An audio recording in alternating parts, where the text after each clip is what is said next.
양자의학에서 마음의학이란 이 마음을 다루는 의학인데, 이때 마음은 비록 육체와 중첩되어 있지만 육체와 별개로 존재하는 실체로서의 마음을 말합니다.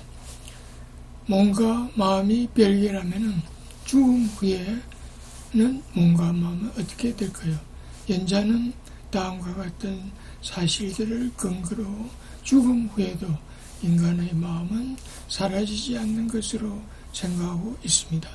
죽음 후의 마음에 관하여 말하는 것은 호기심으로 말하는 것이 아니라 이것을 설명해야 의학의 일부 신비현상을 설명할 수 있기 때문입니다. 죽음 후의 몸과 마음. 애리조나 대학교의 슈발츠 교수는 세계적으로 유명한 영매 5명을 모집하여 죽은 사람들의 약 80가지나 되는 정보를 얼마만큼 정확하게 알아맞히는가를 실험하였습니다. 그 결과 대조군의 정확도는 36%인데 비하여 영매들의 정확도는 평균 83%였다고 하였으며, 한 영매의 경우는 정확도가 93%나 되었다고 하였습니다. 그래서 슈왈츠의 결론은 영매들은 죽은 사람과 직접 대화할 수 있다고 하였으며, 이것은 죽음 후에 영혼이 남아있음을 뜻하는 것이라고 하였습니다. 임사체험은 죽음 후의 마음이 존재함을 의미하는 것입니다. 임사체험, 흔히 NDE라고도 하는데, 임사체험이란 사망 선고를 받았다가 다시 소생한 경험을 말합니다. 과학자들은 임사체험이 과학적으로 확실히 증거가 제시된다면 사후의 영혼이 존재함을 증명하는 도구가 될 것이라고 말합니다.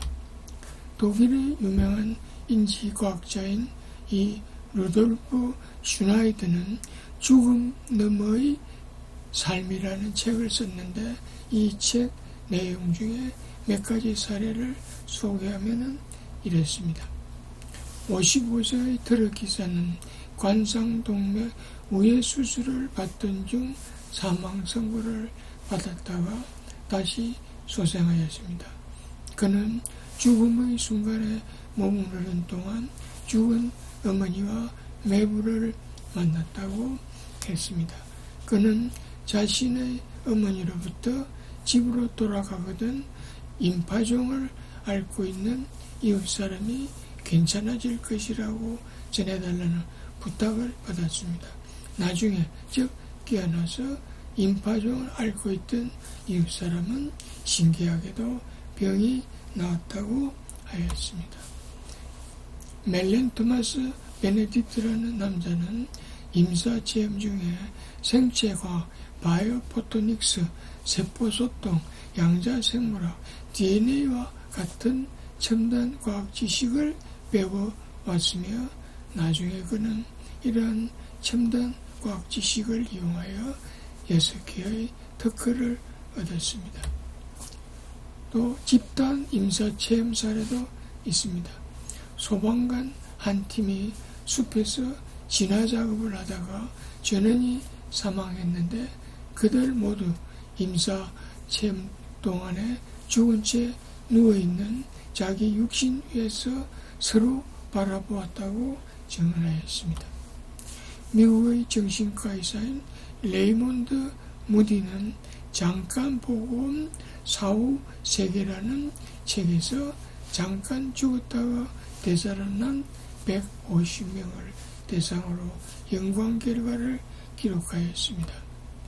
임사체험을 한 대부분의 사람들은 자기가 죽어 있는 동안에 가족들이 한 이야기와 가족들이 어디에 있었으며 무슨 행동을 했는가가 실제와 조금도 다름이 없었다고 하였습니다. 그래서 그는 죽음 뒤에는 삶이 있음을 확신한다는 결론을 내렸습니다. 무디는 임사체험의 대표적인 경험을 이렇게 적고 있습니다. 1. 나는 천장 한 모퉁이에서 죽어있는 내 시신을 내려다보았습니다. 그리고 고요함과 평온함이 찾아왔고, 다음은 나는 어두운 터널로 빠져 들어갔고, 그 다음은 그 터널의 끝에는 눈부시게 빛나는 흰빛이 있었고, 그 다음은 그 흰빛 속으로 들어가서 사랑하는 사람을 만났고, 그 다음은 그리고 지나온 삶이 파노라마처럼 펼쳐졌다고 했습니다. 무디는 대부분의 임사체험자들은 몸을 떠난 후 다시 돌아오기를 원하지 않는다고 했습니다. 왜냐하면 잠깐 죽음의 순간에서 경험하는 고요함과 평온함이 너무 좋았기 때문이며, 심지어는 임사 상태가 너무 좋았던 나머지 소생하고 나서 자신을 살려냈다고 의사들에게 화를 낸 환자들도 있었다고 하였습니다. 무디는 맹인 여성의 임사체험을 소개했습니다. 한 맹인 여성이 심장 발작 때문에 임사체험을 하고 소생하게 되었는데, 그녀는 심폐소생술 처치를 받았을 때 사용되었던 기구들의 색깔까지 정확하게 표현할 수 있었습니다. 이 여성이 50년 동안 시각장애로 살아왔기 때문에 심폐소생술 기구를 정확히 표현한다는 것은 불가능함에도 불구하고 정확히 표현했습니다. 이것은 임사체험에 신뢰성이 있음을 말하는 것입니다. 무디는 임사체험은 인생에 큰 의미를 제공한다고 하였습니다. 첫째, 임사체험을 경험했던 사람들은 삶에 대해 더욱 소중히 여기게 되고, 둘째, 개인적 인간관계를 더욱 중요하게 여기게 되며, 셋째, 좀 더 확고한 의지를 가지고 인생의 목적을 성취하기 위해 노력하게 된다고 했습니다. 다음은 코네티컷 대학교 심리학 교수 케네스 링은 잠깐 죽었다가 되살아나는 사람들을 대상으로 연구한 결과를 사망 문턱에 쓴 삶이라는 책으로 출발하였습니다. 그는 임사체험한 사람들과 표준화된 인터뷰와 통계 분석을 동원하여 임사체험을 과학적으로 분석하였습니다. 케네스 링은 이러한 과학적 분석을 통해 임사체험은 1.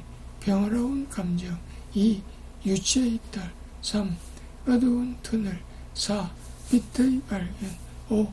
빛으로 이동 등 5가지 단계를 차례로 경험한다고 분석했습니다.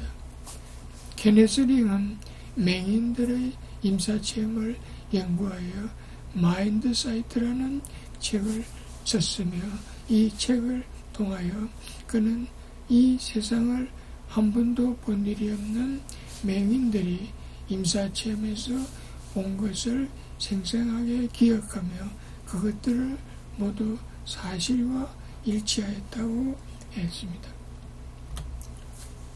버지니아의 건강시스템 대학교의 정신과 교수 브루스 그레이스는 임사체험의 문제, 전망, 가능성이라는 저서를 집필하였으며 22년 동안 임사연구저널이라는 잡지사의 편집장을 지냈습니다. 그레이스는 임사체험을 경험한 사람들은 삶이 전혀 달라진다고 하였습니다. 범죄자들은 소생한 후 다른 사람들을 돕기 시작하였고, 질병을 앓던 많은 사람들이 건강이 회복되었고, 정신적인 문제를 앓고 있던 사람들은 이것이 해결되었으며, 신을 믿지 않던 사람들이 신을 믿게 된다고 하였습니다. 임사체험을 반대하는 사람들은 산소 결핍에 의한 환각 현상이라고 주장합니다. 임사체험과 환각은 구별됩니다. 네덜란드에서 연구한 바에 의하면 심장마비 후에 의식을 회복한 평균 62세의 환자 344명, 4명 중에서 18%만이 임사체험을 경험한다고 했습니다. 임사체험이 뇌의 산소 결핍에서 비롯한 환각이라면 심장마비 후 의식을 회복한 모든 환자가 반드시 임사체험을 했어야 하는데 그렇지 않다는 뜻입니다. 아리조나 대학 심리학 교수 멜빈 몰스는 죽음에 임박한 모든 환자들의 뇌파를 측정해 두었다가 나중에 임사체험을 경험한 사람의 뇌파를 별도로 분석했는데 공통적으로 우측 척두엽이 활성화되는 것이 관찰되었습니다. 이것은 임사체험이 허구적인 것이 아니라는 것을 의미합니다. 우리나라 전생연구소의 박모 씨의 이야기는 죽음 후에 영혼은 사람에 따라서 다양한 과정을 밟는다고 하였습니다. 죽음 후에 신앙심이 있었던 분들은 잘 인도된다고 했습니다. 즉 기독교인인 경우에는 수호 천사의 안내를 받고 불교 신도들은 관세음보살의 안내를 받는다고 했습니다. 즉 종교가 있었던 사람들은 수호 천사나 관세음보살의 눈에 잘 띄게 되므로 빨리 안내를 받을 수 있다고 하였습니다. 또 어떤 영혼은 조상이 마중 나오는 경우도 있다고 하였습니다. 그래서 죽어서 안내를 받지 못하는 사람도 그런데 죽어서 안내를 받지 못하는 사람도 많다고 하였습니다. 즉 범죄를 많이 지은 사람, 두 번째로는 죽기 전에 평소에 너무 어두운 생각을 많이 한 사람들, 세 번째로는 자살한 사람들, 네 번째는 우울증에 걸렸던 사람들이라고 했습니다. 이들의 영혼은 저차원의 파동이기 때문에 인도되지 못한다고 했습니다. 이들은 인도를 받지 못하기 때문에 빙의가 되어 같은 주파수의 살아있는 사람을 빙의 들게 한다고 했습니다. 죽음에 대한 공포를 없애려면 죽음은 죽음으로 끝나는 것이 아니라 새로운 준비 과정이라고 생각하면 죽음에 대한 공포가 사라지고 마음이 편안해진다고 했습니다. 즉 죽음을 다음 생을 위한 새로운 준비를 위한 휴식이라고 생각하면 죽음은 공포가 될 수 없다고 했습니다. 혹은 헌옷을 벗고 새 옷을 갈아입는다고 생각하면 마음이 편해진다고 했습니다. 사랑하는 사람이 죽었을 때 슬픔이나 울음이 너무 지나치면 안 된다고 했습니다. 죽은 사람에 대한 지나친 슬픔이나 울음은 강렬한 에너지로 작용하여 망자의 가는 길을 막는 수가 있다고 하였습니다. 망자가 저 세상으로 가지 못하고 남아있게 되면 망자도 그렇고 가족도 그렇고 모두 고통스러울 뿐이라고 하였습니다. 일부의 과학자들은 죽은 사람의 영혼은 재생할 수 있다고 말하는 사람도 있습니다. 20세기 후반 들어 윤회를 뒷받침하는 다양한 증거들이 계속 제시되어 왔고 그 결과 미국과 영국 사람들 가운데 과반수가 윤회나 환생을 믿고 있다는 조사 결과가 나와 있습니다. 이와 같은 윤회설을 거론하는 것은 호기심의 문제가 아니라 의학적으로 필요하기 때문입니다. 사람은 윤회한다고 주장하는 과학자들 중에 호주의 시드니 대학 정신과 교수 페란트는 최면 기법을 이용하여 사람의 기억을 수정하는 순간까지 대행시키는 방법을 개발하였는데, 그는 이런 실험을 통하여 사람은 수정하는 순간에 정자와 난자 이외에 제3의 요소인 마음, 영혼이 합류하며 이 마음, 영혼이 수정란의 발생 방향과 분화의 정도를 결정한다고 하였습니다. 사람은 윤회한다고 주장하는 과학자들 중에 미국의 정신과 의사 와이스는 영혼의 환생을 믿지 않는 정통적인 정신과 의사였습니다. 환자 중에 물에 대한 공포증이 심한 사람이 있었는데 체면 중에 느닷없이 전생의 얘기를 했고 에집트 여왕의 시녀로 있다가 물에 익사했다는 얘기를 했습니다. 환자는 체면 이후에 물에 대한 공포증이 완전히 사라졌습니다. 이것이 계기가 되어 와이스 교수는 영혼의 환생을 집중적으로 연구하였으며, 그는 드디어 나는 전생을 믿지 않았다 라는 책을 저술하였으며, 이 책에서 그는 영혼의 재생을 기남적으로 증명할 수 있다고 하였습니다. 사람은 윤회한다고 주장하는 과학자들 중에 심리학자 브룩 샴은 20여 년에 걸쳐 400명을 대상으로 체면을 통하여 전생의 기억을 녹음 테이프에 녹음시킨 다음 그 내용의 진실 여부를 확인하는 작업을 한 결과 사실과 부합되는 경우가 대부분이라고 하였습니다. 또 사람은 윤회한다고 주장하는 과학자들 중에 미국 버지니아 대학의 정신과 교수인 스티븐스는 세계 각국의 전생을 연구하는 연락기구를 조직하여 전생 기억을 기억하는 아이들이나 어른이 나타나면은 학자들을 보내어 체계적이고 전문적으로 전생을 조사하여 확인한 결과 40년 동안 300건을 확인했는데, 자발적인 전생 기억은 어린이들, 대개 10살 미만의 어린이들에게는 아주 흔한 현상이라고 하였습니다.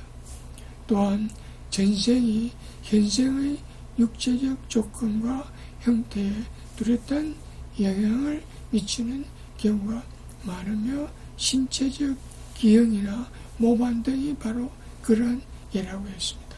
이 아이는 전생에 수술하다가 죽었는데 그 흔적이 머리 자국이 이렇게 남아 있은 것이라고 했고, 또 이 아이는 이 흉터가 전생에 무릎이 있었던 자국이라고 설명했습니다.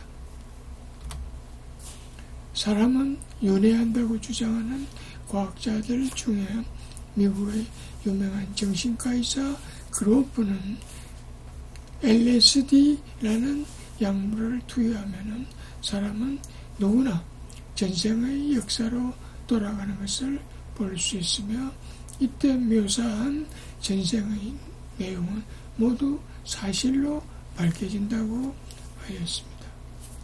또 다음에 계속하겠습니다.